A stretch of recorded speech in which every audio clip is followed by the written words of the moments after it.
Hey everyone, welcome back to my channel. In this video, I will show you how to convert HEIC to JPG on Windows. So let's get started.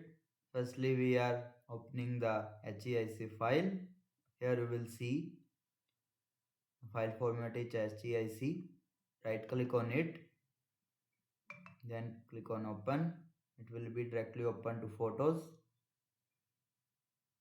Here the prompt will become download and install it now.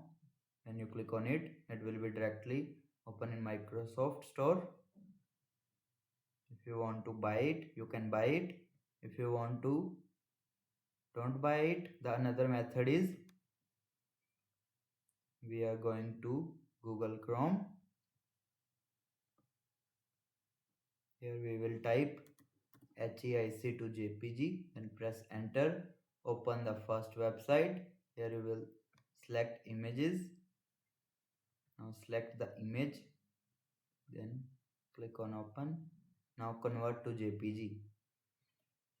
It will be converting free of cost.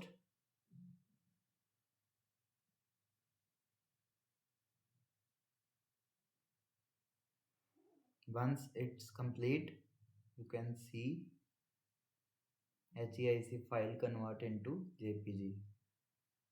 Almost completed. Converting to JPG. Now click on download converted images. Here you will see the download will be started. Now here you will open it. HEIC file convert into JPG successfully. And that's it. That's how you convert HEIC to JPG on Windows. Easy and beginner friendly. If this video helped you, don't forget to like, comment and subscribe for more tech tutorials. Thanks for watching.